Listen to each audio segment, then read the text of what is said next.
नमस्कार जी। आपका बहुत बहुत स्वागत है हमारे YouTube चैनल ध्येय यात्रा ICS में। आप सभी को जानकारी है कि हम फ्री क्लासेस हमारे YouTube चैनल पे चल रही है, जो स्टेट पीसीएस के विद्यार्थी है या यूपीएससी की तैयारी कर रहे हैं। आज अगर हम देखेंगे तो आज हम पढ़ेंगे आधुनिक भारत का इतिहास, यानी कि इंडिया की जो मॉडर्न हिस्ट्री है उसके बारे में आज हम चर्चा करेंगे। आज अगर हम देखेंगे तो मैंने आपको बताया था कि यूरोप के लोग किस तरह से भारत आए और भारत आकर उन्होंने भारत में कैसे राजनीतिक, सांस्कृतिक, आर्थिक वो राजनीतिक प्रभुत्व यहाँ पर कायम किया।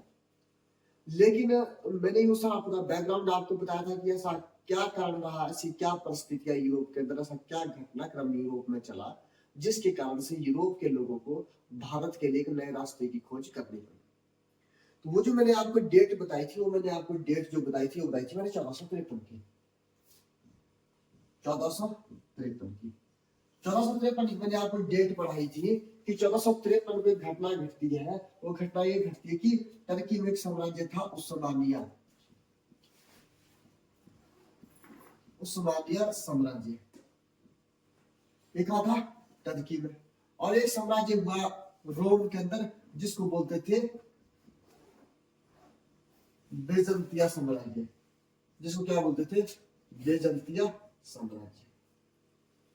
अब इसी बेजंतिया साम्राज्य की जो राजधानी थी वो क्या थी, कुंस्तुनतुनिया, जो कहां पे थी, यहाँ पे थी। क्या थी, कुंस्तुनतुनिया। कुंस्तुनतुनिया। अब 1453 को क्या घटनाक्रम घटा, 1453 को आप देखेंगे तो इस उस्मानिया साम्राज्य की और इस बेजंतिया साम्राज्य की क्या होती है, आपस में युद्ध होता है, आपस में लड़ाई होती है। और आप देखेंगे कि उस्मानिया साम्राज्य बेजंतिया साम्राज्य के ऊपर, ये उस्मानिया साम्राज्य बेजंतिया साम्राज्य के ऊपर आक्रमण कर देता है। और जब आक्रमण कर देता है तो किस कहां पे आक्रमण हो जाता है, तो बेजंतिया साम्राज्य की कैपिटल कुंस्तुनतुनिया पर आक्रमण हो जाता है। जब ये सारा घटनाक्रम चलता है कुंस्तुनतुनिया पर उस्मानिया का आधिपत्य हो जाता है, तो जो यूरोप के लोग स्थल मार्ग होके, ये जो स्थल मार्ग आपको इस तरह से जो स्थल मार्ग मैंने उसमें पढ़ाया था, तो जो ये स्थल मार्ग था इसमें किसका कब्जा हो जाता है, तो इसमें किसका कब्जा होता है, इसमें उस्मानिया साम्राज्य का। उस्मानिया का क्या होता है, आधिपत्य। उस्मानिया साम्राज्य का क्या होता है, आधिपत्य होता है किस मार्ग पे, स्थल मार्ग। जो समुद्री मार्ग था हमारा व्यापार के लिए, भारत और यूरोप का जो व्यापार चलता था समुद्री मार्ग से, इसमें आप देखेंगे तो इसमें किसका आधिपत्य था, तो इसमें देखेंगे आप अरब लोगों का, जो अरब के लोग थे उनका बहुत अधिक आधिपत्य था। तो कुल मिलाकर मैंने आपको समझाया था कि जो स्थल मार्ग है और समुद्री मार्ग है, इसमें क्या हो गया था, इसमें यूरोप के लोगों का व्यापार बिल्कुल बंद हो गया था।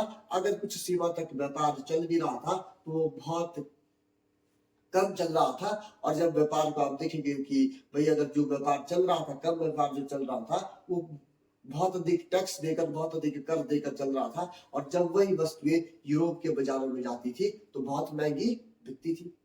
जिसके कारण से क्या घटनाक्रम हुआ, जिसके कारण से मैंने आपको घटनाक्रम बताया कि जो यूरोप के लोग थे वो नया रास्ता खोजते हुए, कहा, जो यूरोप के लोग थे वो नया रास्ता खोजते हुए इस तरह से कहां पहुंचते हैं, भारत पहुंचते हैं। और भारत के कहां पहुंचते हैं, तो भारत के मालाबार तक, यानी कि केरल के कालीकट के नामक स्थान पर पहुंचते ही मैंने ये आपको बताया था। मैंने उसमें ये बात भी आपको समझाई थी कि भाई जो यूरोप के अंदर जो देश थे, यूरोप में भी जो स्पेन था और पुर्तगाल थे, ये दो ऐसे देश थे जो इसमें बहुत अधिक अग्रणी भूमिका जिन्होंने निभाई थी। क्योंकि वहां पे जब धार्मिक पुनर्जागरण हुआ, जिसके कारण से लोगों में वैज्ञानिक सोच और तार्किक सोच का उत्पन्न हुई, तार्किक सोच और वैज्ञानिक सोच, उसके कारण से क्या घटनाक्रम हुआ कि युवा के लोगों ने नए नए क्या कर दिए, आविष्कार करने शुरू कर दिए। इन नए आविष्कारों में भी जो देश सबसे आगे भूमिका निभा रहे थे वो थे स्पेन और पुर्तगाल। तो मैंने आपको स्पेन का एक एग्जांपल समझाया था कि स्पेन से एक व्यक्ति चलते हैं, स्पेन से इस तरह से एक व्यक्ति आए जिनका नाम था कोलंबस। स्पेन से कौन चले, कोलंबस चले। और इन्होंने किसकी खोज कर दी, इन्होंने आपने मैंने बताया था, इन्होंने अमेरिका की खोज की और बाद में अमेरिका को अपना एक निवेश बनाया। और 1776 में आपने देखा होगा किस तरह से अमेरिका आजाद होता है, यह आपने जरूर पढ़ा होगा। या विश्व इतिहास के जो विद्यार्थी हुए उन्होंने जरूर इस बात को समझा होगा, पढ़ा होगा। उसके बाद क्या हुआ कि उसके बाद में पुर्तगाल ने भूमिका निभाई और पुर्तगाल में एक व्यक्ति हुए जिस व्यक्ति का नाम था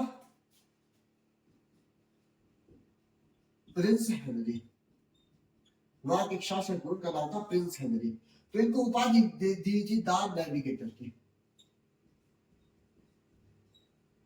द नेविगेटर वो व्यक्ति होता है जो समुद्र में जहाज लेकर जाता है, यानी जो पथ प्रदर्शक होता है, ऐसे व्यक्ति को क्या बोलते हैं? The navigator. तो ये इसको उपाधि दी गई। तो इसका काम क्या था कि अफ्रीका के तट तक आता था। ये जो अफ्रीका का जो हमारे पास तट दिखाई दे रहा है, इस तट तक आता और यहाँ से वापिस चला जाता था।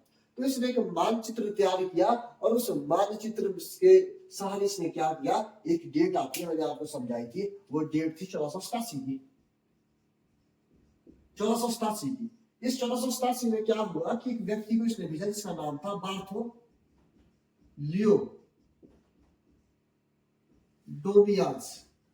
बार्थोलियो डोमियाज इस व्यक्ति का नाम था। इसको 1487 को भेजा गया कि अब आपको क्या करना है, आपको भारत की खोज के लिए निकलना है और भारत जाना है। जब ये बार्थोलियो डोमियाज यहाँ से चलता है, पुर्तगाल से चलता है और कहाँ पहुंचता है? अफ्रीका के इस तट तक पहुंचता है और इस तट का नाम दिया होता था केप ऑफ गुड होप। इसका नाम है केप ऑफ गुड होप। ये स्थान है केप ऑफ गुड होप। तो इस केप ऑफ गुड होप तक ये पहुंचता है। जब ये अफ्रीका की तट तक पहुंचता है तो इसको डर लगता है, क्योंकि आगे देखता है कि आगे बहुत ज्यादा बड़ा महासागर है जिसको हिंद महासागर बोलते हैं। तो इससे ये डर चुका था और इस डरने के कारण से क्या हुआ, ये व्यक्ति वापस कहाँ चला गया? वापस पुर्तगाल चला गया। जब ये वापस पुर्तगाल जाता है तो क्या घटनाक्रम होता है? जब वापस जाता है तो उसके बाद आप देखेंगे 10 साल बाद, इसके 10 साल बाद एक व्यक्ति है 1497 को क्या होता है? 10 साल बाद एक व्यक्ति है जिसका नाम था वास्को डी गामा, जिनका नाम था वास्को डी गामा। अब वास्को डी गामा ने क्या किया, ये पुर्तगाल का व्यक्ति था और आज हम भारत में पुर्तगालियों का आगमन हम पढ़ रहे हैं। तो जब 1497 में क्या हुआ, ये वास्को डी गामा है, इसको भेजा गया वहां के शासक के द्वारा कि अब तुम्हारे को क्या करना है, अब तुम्हारे को पुर्तगाल से चलकर कहां जाना है? भारत की तरफ जाना है। क्योंकि 1487 को बार्थोलियो डोमियाज अफ्रीका के इस तट तक आया था, इसको केप ऑफ गुड होप का नाम देते हैं। इसको आशा की अंतरिक्ष भी कहा जाता है हिंदी में, आशा की अंतरिक्ष, आशा की अंतरिक्ष मौनी आया पाओ आशा की अंतरिक्ष। तो केप ऑफ गुड होप तक बार्थोलियो डोमियाज 1487 को आ गया था। इसका यह प्रभाव पड़ा कि अन्य यूरोपवासियों की अपेक्षा पुर्तगाल के पास अधिक जानकारी थी भारत जाने की। तो वास्को डी गामा 1497 में चलता है, केप ऑफ गुड होप तक पहुंचता है।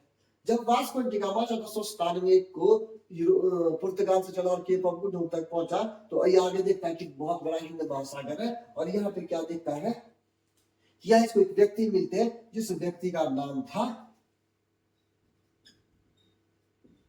अब्दुल मलीक, जिस व्यक्ति का नाम था अब्दुल मलीक।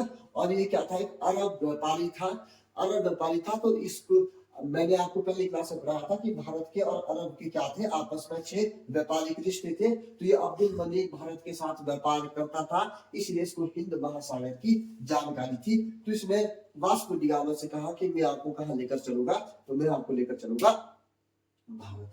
तो इस तरह से अब्दुल मलीक के साथ वास्को डी गामा इस तरह से चलते हुए कहां पहुंच जाते हैं, तो इस तरह से पहुंचते भारत पहुंच जाते हैं। और भारत में जहां पहुंचते हैं इस तट को बोलते हैं मालाबार तट। और मालाबार तट में कहां पहुंचते हैं, तो मालाबार तट में देखेंगे आप, तो इस जगह को बोलते हैं केरल। मालाबार तट में पड़ता है, उसको बोलते हैं केरल राज्य। और केरल में क्या है, केरल में पहुंचते हैं कालीकट। और कालीकट को वर्तमान में बोला जाता है कोझिकोड। तो वर्तमान में जिसको पहले हम कालीकट बोलते थे केरल में, आज उसको कोझिकोड नाम से जाना जाता है। तो वहां पे कौन पहुंचता है? वास्को डी गामा वहां पर पहुंचता है। अब वहां पे एक शासक हुआ, उस शासक का इतिहास में नाम नहीं है। हालांकि पुर्तगाली ने उसको एक उपाधि दी थी और वो एक हिंदू शासक था और उस शासक का नाम था जैमुरीन।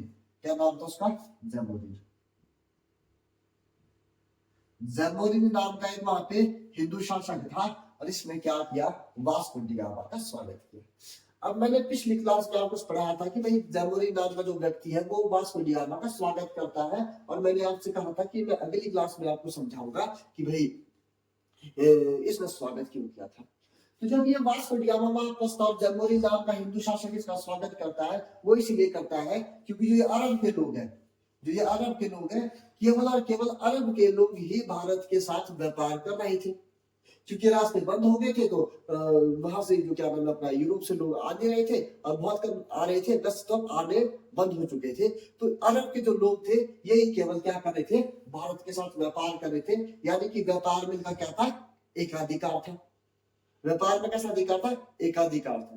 तो जब एकाधिकार था व्यापार में इनका, तो जैमुरीन के पास जब वास्को डी गामा जाता है तो जैमुरीन खुश हो जाता है, उत्साह से भर जाता है। इसे लगता है कि अब कोई एक नया व्यक्ति क्या हो गया है, अब नया व्यक्ति या नए देश से जो व्यक्ति हमारे पास हम नए रास्ते से खोजते भारत आ रहे हैं, तो यानी कि व्यापार के लिए हमारे पास क्या हो जाएगा? ऑप्शन हो जाएंगे, यानी कि हम बार्गेनिंग कर पाएंगे। नहीं तो पहले क्या था कि आप जो आपके पास उत्पादन था, जो वस्तु थी, जो मसाले थे, उस पे का अधिकार किसका था? अरब के लोगों का। अब आपके पास बार्गेनिंग करने के लिए दो ऐसे लोग होंगे कि भाई आप अब ये बार्गेनिंग कर सकते कि नहीं, हमने इस मोल भाव में, इस भाव में सामान को बेचना है कि नहीं बेचना। इसीलिए जैमुरीन नाम के जो शासक था उसने क्या किया? वास्को डी गामा का स्वागत किया। अब इसके बाद क्या हुआ? वास्को डी गामा कुछ महीने भारत में रहा और भारत में रहने के बाद क्या किया उसने? कुछ वस्तुएं थी, कुछ मसाले थे, ऐसे क्या लेकर वो कहा जाता है? वापस पुर्तगाल जाता है। और जब ये व्यक्ति वापस पुर्तगाल जाता है तो अपना जो सामान बेचता है वहां पे पूरा खर्चा कटा कुटू के क्या करता है? इसको 60 गुना लाभ होता है। क्या होता है इसको? यूरोप में जाके 60 गुना लाभ होता है। 60 गुना क्या होता है? इसको लाभ होता है। और जब ये खबर यूरोप के अंदर लगती है तो वहां के लोग पागल हो जाते हैं और भारत को नए रास्ते से खोजने के लिए लालायित हो जाते हैं। वो बिल्कुल ये अनुमान लगा रहे थे कि एक व्यक्ति जब वहां पे जा रहा है और 60 गुना उसको सामान बेचकर लाभ हो रहा है, तो भारत में या एशिया के अन्य देशों में क्या क्या वस्तुएं रही होगी या कितनी कीमती वस्तुएं रही होगी। इसने क्या किया? पूरे यूरोप वासियों ने एक नए मार्ग से भारत को या एशिया की तरफ बढ़ने का क्या किया? प्रयास किया। इतनी सी बात मैंने आपको सिर्फ समझा दी थी। तो ये इतना सा हमारा घटनाक्रम होता है। तो उसके बाद आप देखेंगे कि एक व्यक्ति और आते हैं पुर्तगाल से, उनका नाम था Pedro Alvares.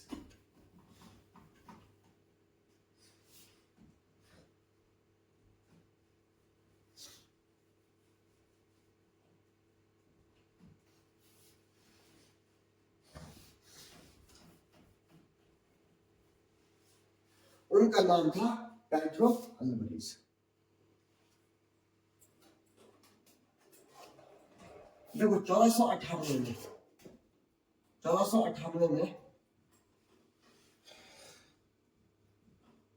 Vasco D gamma आता है। फिर आप देखेंगे कि 1500 में कौन व्यक्ति चले? Pedro Alvares. तो 1500 में कौन व्यक्ति है? Pedro Alvares. अब पेड्रो अल्बरेज कब चलता है? 1500 में चलता है और ये 3 जहाज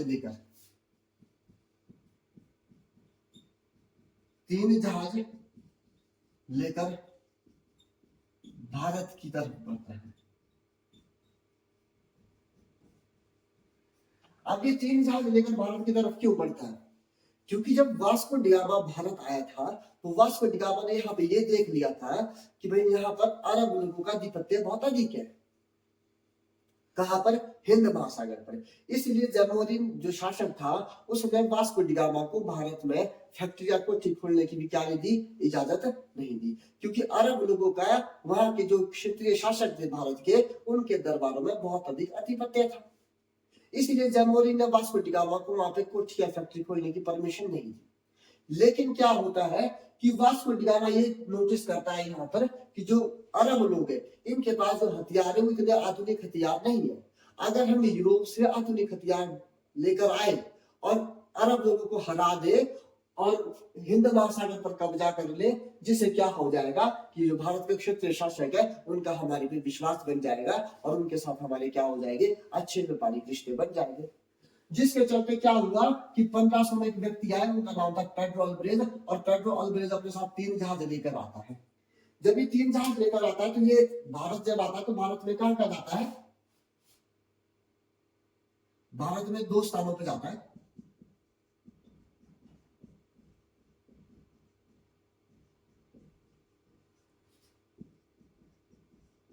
कालीकट वो कन्नौज, कालीकट वो कन्नौज नामक स्थान पर जाता है।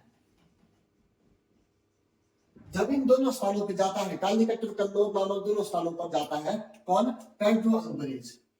तो इसने ये बात यहाँ पे नोटिस की कि भाई जो यहाँ के क्षेत्रीय शासक है उनकी आपस में क्या है, उनकी आपस में बिल्कुल भी नहीं बनती है। उनकी जब आपस में नहीं बनती है तो इसका लाभ हम पुर्तगाली उठा सकते हैं। तो उसने क्या किया कि जब वो वापस जा रहा था तो अरब में, यहाँ पे हिंद महासागर में अरब और पेड्रो अल्बरेज के बीच आपस में युद्ध होता है, एक छोटा सा युद्ध होता है जिसमें पेड्रो अल्बरेज क्या कर देता है, अरब के जो लोग हैं, अरब के लोगों का जहाज छीन कर भारत के जो क्षेत्रीय शासक है उनको क्या कर देता है, गिफ्ट कर देता है। और जो भारत के क्षेत्रीय शासक था उनका अब अरब लोगों के बजाय पुर्तगालियों के जो व्यापारी थे उनके ऊपर विश्वास बन रहा था। उन्हें लग रहा था कि अब इनको कोई टक्कर देने वाला आ चुका है। भारतीय क्षेत्रीय शासकों को ऐसा लग रहा था। जब इतनी सी घटना हुई तो उसके बाद क्या होता है कि उसके बाद पेड्रो अल्बरेज वापस चला जाता है। फिर घटनाक्रम होता है 1502 का। फिर घटनाक्रम किसका होता है, 1502 का। अब 1502 में दोबारा कौन व्यक्ति आए, दोबारा वास्को डी गामा आते हैं। 1502 में दोबारा कौन आया, तो वास्को डी गामा। 1502 में वास्को डी गामा पुनः आता है। अब इस वास्को डी गामा को बोला गया था कि अब आपने क्या करना है, अब आपने भारत में जाकर अपना क्या करना है, फैक्ट्रियां या कुटी स्थापित करनी है। अब जब वास्को डी गामा भारत के लिए आता है तो इसने क्या किया कि इसने सबसे पहले फैक्ट्री भारत में स्थापित करने का क्या किया, प्रयास किया। अब वास्को डी गामा 1502 में आया तो इसने क्या किया, इसमें बोला गया था कि अब आपको भारत में जाकर फैक्ट्री स्थापित करनी है। तो इसने जब यह आया तो इसने केरल में एक जगह पड़ती है कोचीन, केरल में एक जगह स्थान है कोचीन, कोचीन। यहां पर इसने क्या किया, वास्को डी गामा में 1503 में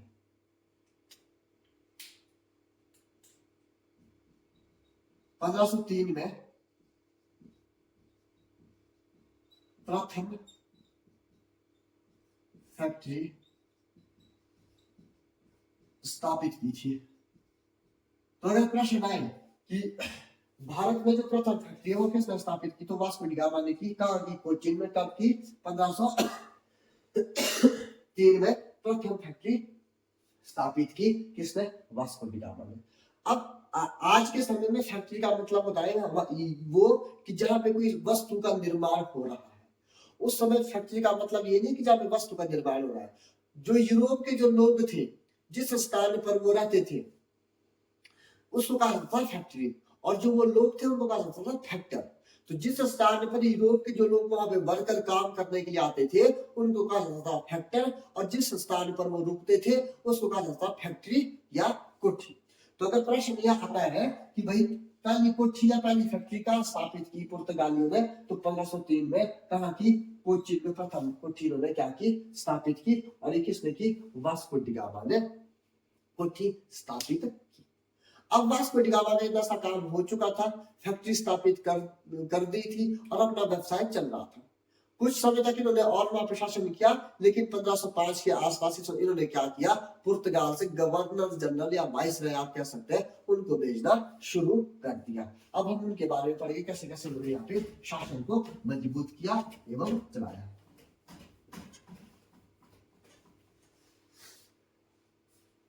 आप देखेंगे कि अब क्या हो रहा था कि जब फैक्ट्री स्थापित हो चुकी थी, उस फैक्ट्री को स्थापित करने के बाद वहां पे काम सुचारू रूप से चले, उसके लिए क्या किया, कुछ ऐसे लोगों को नियुक्त किया जिनको गवर्नर जनरल या वायसराय कहा गया।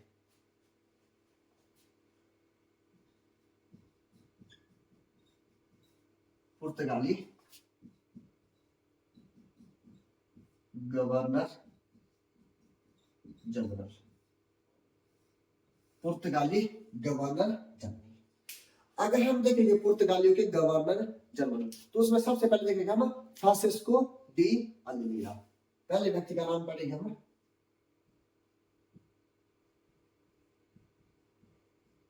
Francisco de अल्मीड़ा। फ्रांसिस्को डी अल्मीड़ा, और ये कब आया, 1505 से आया, और कब तक रहा, 1509 तक रहा। तो इसके बारे में सबसे पहली बात हम ये लिखेंगे कि यह प्रथम पुर्तगाली गवर्नर जनरल था। फ्रांसिस्को डी अल्मीड़ा क्या था, ये प्रथम गवर्नर जनरल था। और एक काम इसने क्या किया कि इसने ब्लू वाटर पॉलिसी, एक नीति इसने अपनाई थी जिसको बोलते हैं blue water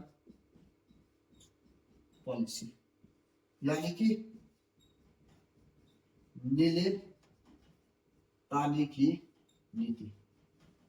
blue water policy क्या थी, इसने जब ये भारत आया तो इसने हर एक काम को दरकिनार किया, लेकिन इसने एक काम बड़ी अच्छी तरीके से किया।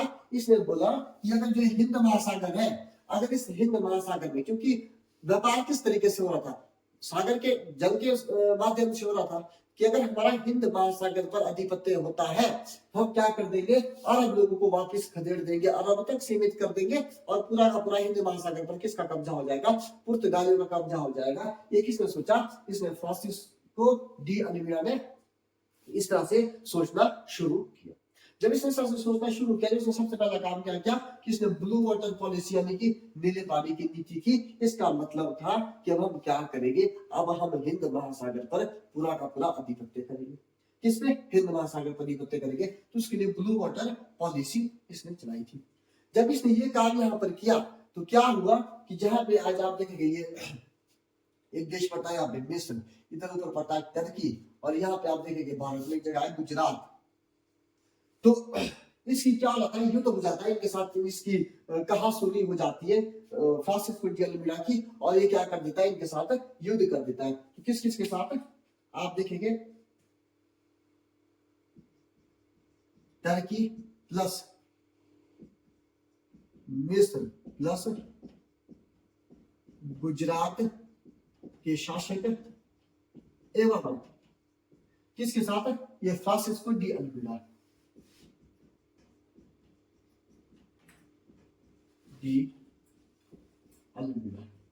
इनके मध्य क्या होता है, युद्ध हो जाता है। और इस युद्ध में ये तीनों जो ये त्रिगुट बने हुए थे, टर्की मिस्र गुजरात, ये क्या होता है, यहाँ के शासक हार जाते हैं और ये फ्रांसिस्को डी अल्मीड़ा जीत जाता है। आपको मैं बता दूं, जो यूरोप के अंदर धार्मिक पुनर्जागरण हुआ, जो यूरोप के अंदर धार्मिक पुनर्जागरण हुआ, उसका परिणाम देखो आज निकल के इनके सामने आ रहा था।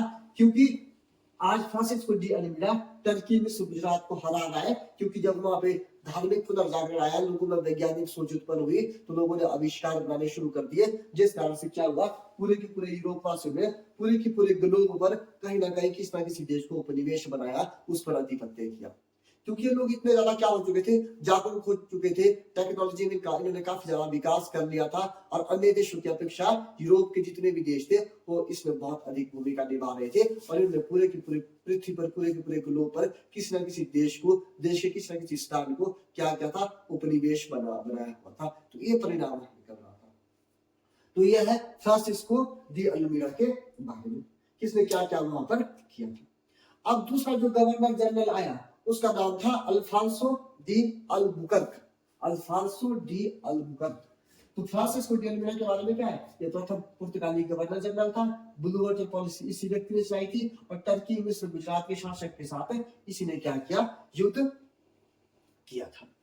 अब अगले व्यक्ति को आप देखेंगे, उसका नाम है अल्फांसो द अलबुकर्क।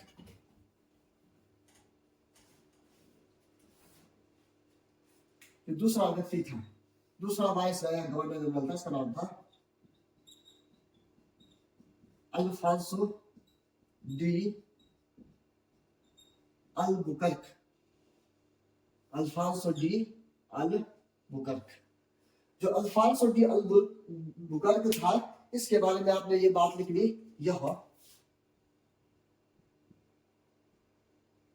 दूसरा पुर्तगाली गवर्नर जनरल था। ये कैसा था, ये दूसरा पुर्तगाली गवर्नर जनरल था। और इसे ही क्या कहा जाता है, इसे ही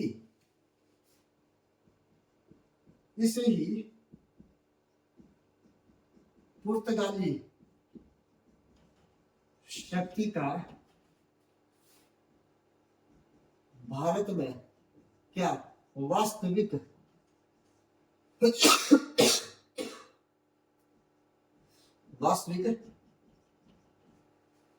शासक माना जाता है। तो वास्तविक शासक किससे माना जाता है पुर्तगाली का, तो इस अल्फांसो डी अलबुकर्क को।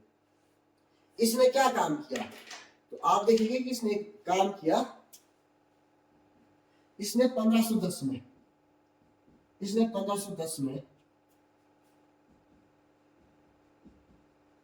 बीजापुर के शासक 1510 में इसने बीजापुर के शासक यूसुफ आदिल शाह, उसका नाम था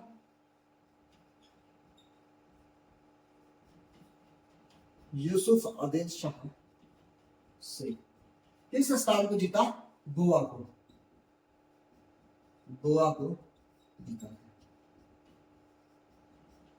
तो इस अलबुकर्क ने क्या किया, इसने 1510 में बीजापुर के एक शासक हुए जिनका नाम था यूसुफ आदिल शाह, उनसे क्या जीता, गोवा।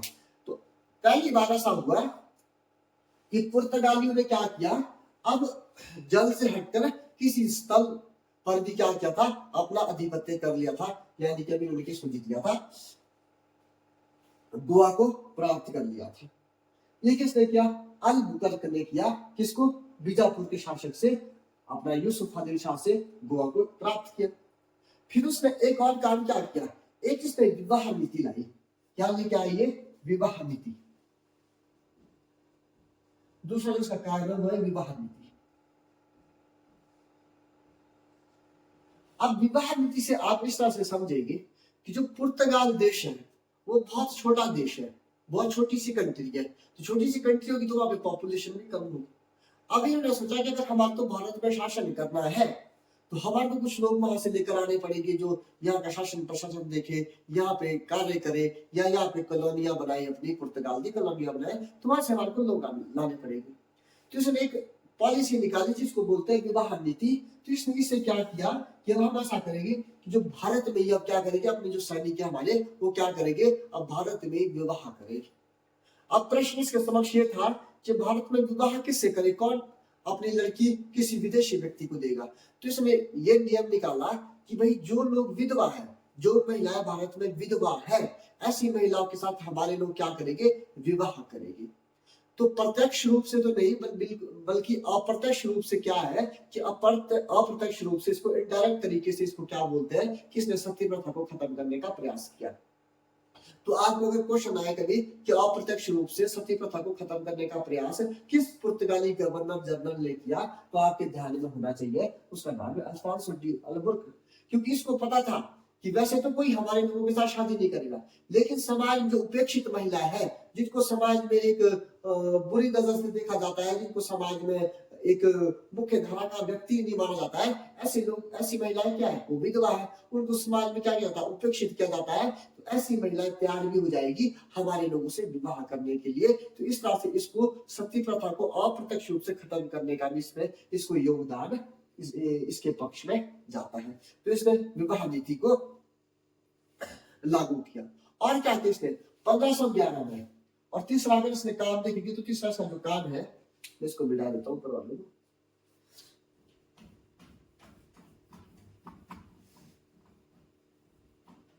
तो जो इसने तीसरा काम किया वो था 1511 में मलक्का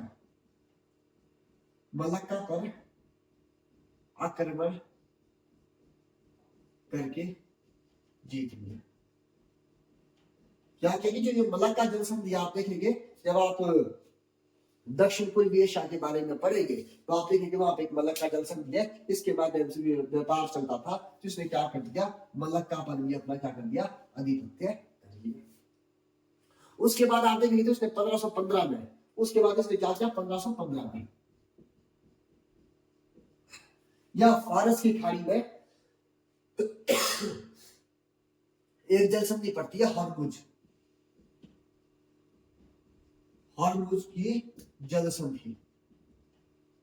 हॉर्मुज की जलसंधि, इस पर भी क्या किया, इस पर विजय प्राप्त कर ली। इस पर क्या कर ली, विजय प्राप्त कर ली।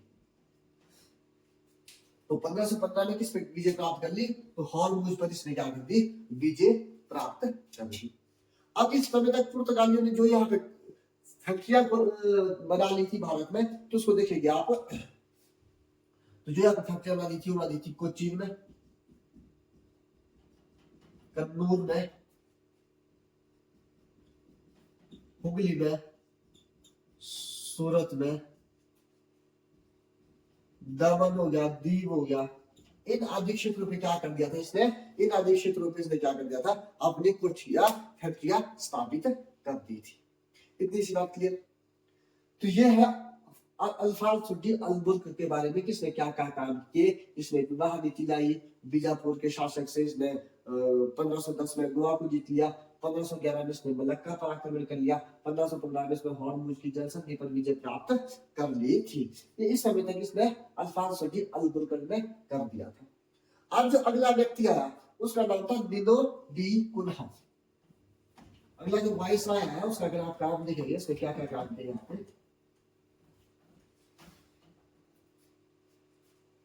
तीसरा व्यक्ति है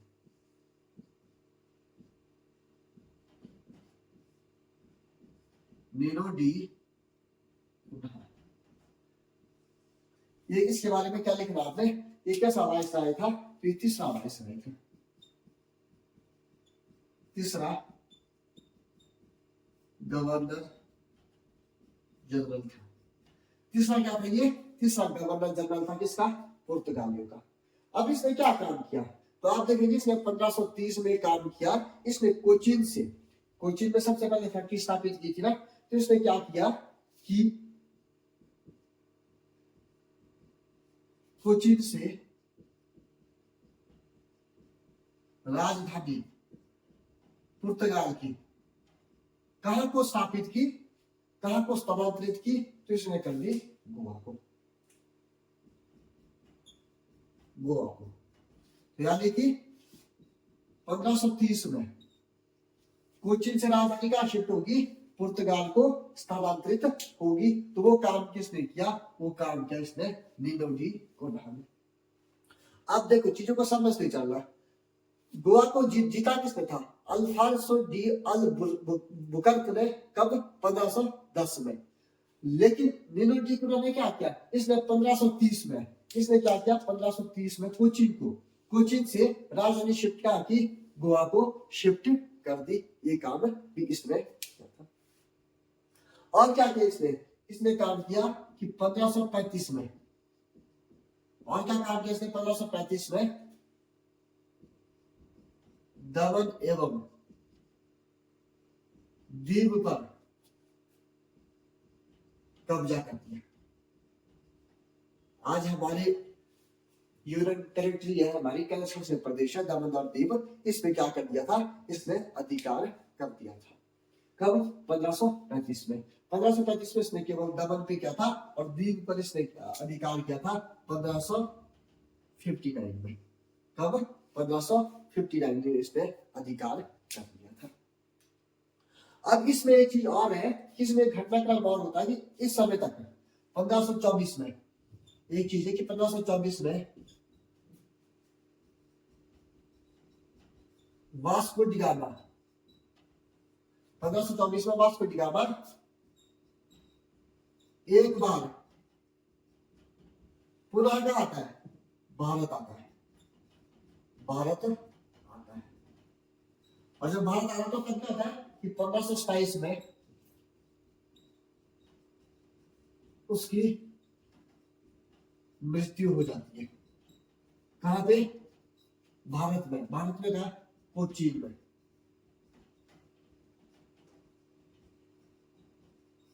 मृत्यु होती है।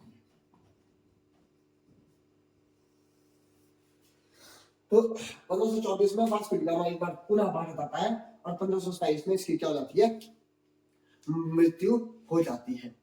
तो लेकिन अभी तक क्या घटनाक्रम है कि आप देख रहे हैं इस समय ही बाबर का यानी कि मुगल बाबर का भी भारत में क्या हो चुका है, आगमन हो चुका है और उसने क्या कर चुका है, वो प्रथम पानीपत की लड़ाई जीत चुका है 1527 तक। यानी कि मुगल की एंट्री भी भारत में हो चुकी है। इस बात को भी आपने ध्यान देना है। एक लास्ट वाइस राय पढ़ेंगे, हालांकि इसके समय में ज्यादा कुछ काम हुआ नहीं, लेकिन इसके समय में एक व्यक्ति आया जिसने भारत में कई लोगों को ईसाई बनाया। एक ऐसा धर्म गुरु उसके समय में आया था। उस व्यक्ति का नाम था वाइस राय का अल्फांसो डिसूजा।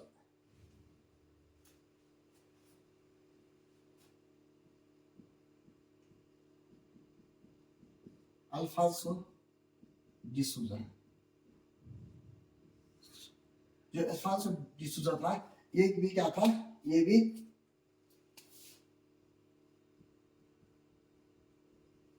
पुर्तगाली गवर्नर जनरल था। पुर्तगाली गवर्नर जनरल था और इसके समय में एक जो प्रमुख काम हुआ तो एक जो ईसाइयों के धर्म गुरु थे उनका क्या नाम था, ईसाइयों के जो धर्म गुरु थे उनका नाम था सेंट जेवियर। इसलिए मैक्सिमम स्कूल देखना आपने, सेंट जेवियर ये स्कूल, सेंट जेवियर वो स्कूल, इस तरह के क्या था कि ये व्यक्ति थे, ये कौन थे, ईसाई। ईसाई तो कौन व्यक्ति थे, ये ईसाई धर्म गुरु थे और इन्होंने यहाँ पे ईसाइयों का क्या किया, प्रचार प्रसार करना शुरू कर दिया। ये सब चीजें थी। लेकिन अगर हम देखेंगे कि भाई पुर्तगालियों का भारत आने का जो उद्देश्य था वो क्या क्या उद्देश्य था, अगर हम उद्देश्य की बात करेंगे तो पुर्तगालियों का उद्देश्य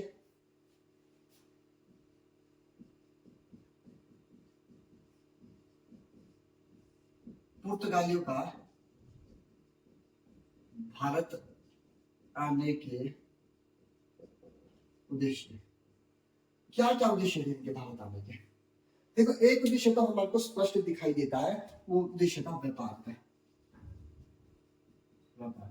व्यापार इन्होंने करना था क्योंकि इनको मसालों की आवश्यकता थी, कुछ वस्तुओं की आवश्यकता थी, जिसके लिए इन्होंने क्या किया, व्यापारिक मार्ग, नए मार्ग की खोज की और ये भारत को खोजते खोजते नए मार्ग से आए। एक तो व्यापार का उद्देश्य था जो हमारे को स्पष्ट दिखाई देता है। दूसरा उद्देश्य क्या था,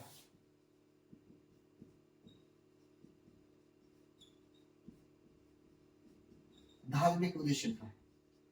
दूसरा कौन सा उद्देश्य था, तो धार्मिक उद्देश्य था। अब धार्मिक उद्देश्य कैसे, तो मैंने आपको बताया था कि 1453 को कुस्तुनतुनिया पर उस्मानियों का आधिपत्य हो जाता है और कुस्तुनतुनिया ईसाइयों का, यूरोप वासियों का एक धार्मिक एवं सांस्कृतिक केंद्र भी था। जब सांस्कृतिक और धार्मिक केंद्र था तो यहाँ पर क्या हुआ कि उस्मानियों का यानी कि टर्की के मुसलमानों का आधिपत्य हो गया और इन्होंने वहां पे क्या कर दिया, वहां के धर्म गुरुओं को मारना और उनका शोषण करना शुरू कर दिया। इसका प्रचार प्रसार यूरोप के अंदर क्या गया कि भाई जिस धर्म को हम मानते हैं, जिस धर्म के हम अनुयायी हैं, वो धर्म अपने आप को नहीं बचा सका, बाहर के लोग, बाहर का साम्राज्य आकर हमारे पे शासन कर रहा है, तो इसका मतलब है कि जो हमारा धर्म है उसके ऊपर से यूरोप के लोगों का विश्वास कम होता जा रहा था। जब कम हो रहा था तो जब पुर्तगाल के लोग या पुर्तगाल के यूरोप के जितने भी लोग भारत के लिए व्यापार के उद्देश्य से आए उनका एक मेन मोटिव और एक मेन उद्देश्य जो उनका था, मुख्य उद्देश्य था, वो यह जरूर रहा कि हम क्या करेंगे, हम अपने धर्म की हानि जो हमारे को दुनिया में हुई है, जिससे लोगों का विश्वास कम हुआ है हमारे धर्म के प्रति, उसका प्रचार प्रसार जाके कहाँ करेंगे, भारत में या एशिया के अन्य देशों में जाकर क्या करेंगे, हम प्रचार प्रसार करना शुरू कर देंगे। ये भी एक धार्मिक उद्देश्य बनता है। और तीसरा क्या उद्देश्य रहा था, तीसरा उद्देश्य था हिंद महासागर पर, हिंद महासागर पर अधिपत्य।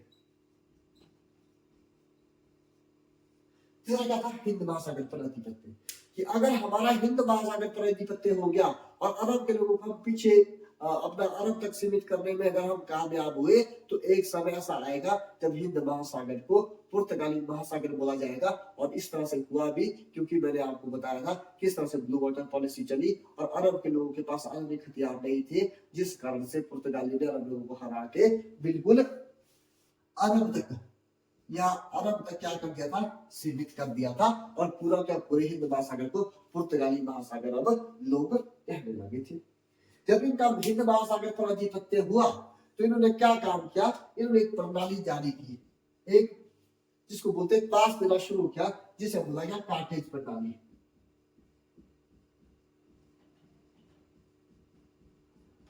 अगर कभी प्रश्न आए कि कार्टेज प्रणाली किसने लागू की, तो कार्टेज प्रणाली पुर्तगाली ने शुरू की।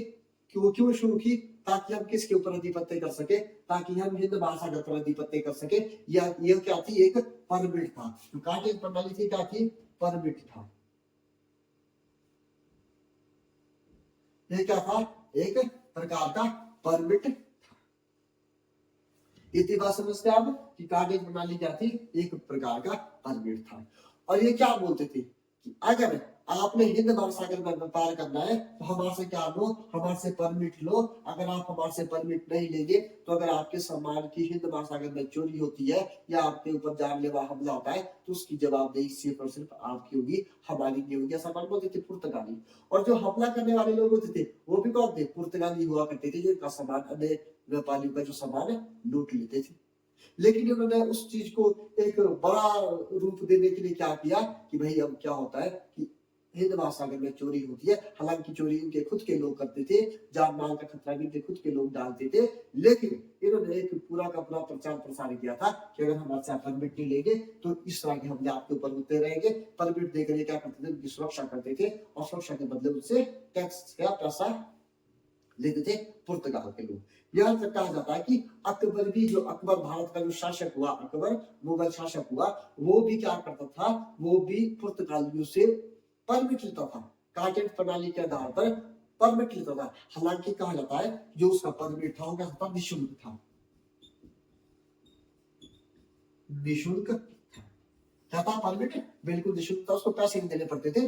लेकिन पुर्तगाली ने अपना प्रभाव बनाने के लिए अकबर से भी क्या देते थे, और अकबर को भी परमिट देते थे। हालांकि परमिट तो बिना पैसों का था, बिना निःशुल्क था, कोई भी उसको पैसा नहीं देना पड़ता था।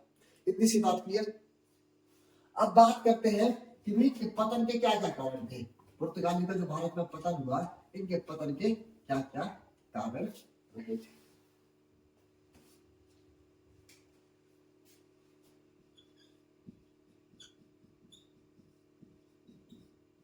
पुर्तगालियों के पतन के कारण, पुर्तगालियों का जो पतन हुआ उसके पीछे क्या क्या कारण रहे होंगे। तो पहला कारण तो आपको सभी को स्पष्ट समझ आ रहा होगा, धार्मिक रूप से कैसे थे ये, धार्मिक रूप से कट्टर थे। यानी कि कैसे थे, धार्मिक रूप से कट्टर थे।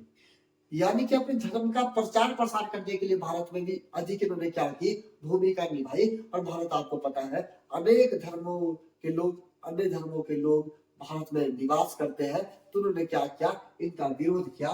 तो एक कारण ये भी कि धार्मिक रूप से कट्टर थे। दूसरा ये देश है पुर्तगाल, इसके पीछे एक बहुत बड़ा देश है जिसको बोलते हैं स्पेन, इसको बोलते हैं स्पेन। जो दूसरा कारण था, दूसरा कारण क्या है कि पुर्तगाल पर किसका कब्जा हो गया, स्पेन का कब्जा हो गया।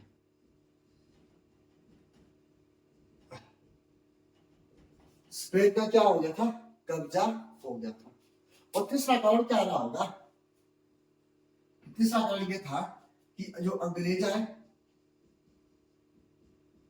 जो डच आए, जो फ्रांसीसी आए, इनकी अपेक्षा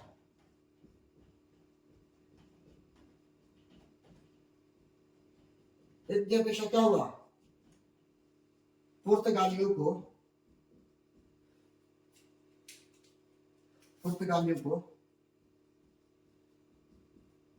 अपने शासकों का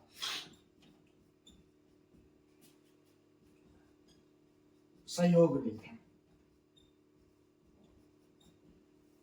तो ये क्या कारण बना कि अंग्रेज और फ्रांसीसी जो आए, वहां के शासकों ने क्या किया? बहुत अधिक सहयोग दिया इन लोगों को, बल्कि जो पुर्तगाल था इसकी अपेक्षा पुर्तगाल के शासकों ने इतना सहयोग पुर्तगालियों का भारत में किया नहीं, जिस कारण से क्या हुआ? इनका भारत में क्या हुआ? पतन होता गया। अगर देखेंगे हम, पुर्तगालियों ने जो भारत को जो देन है, पुर्तगालियों की,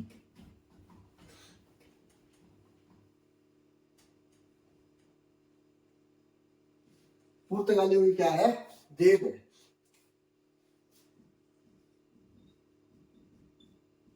तो अगर हम पहले देन देखेंगे, आप देखेंगे कि 1556 में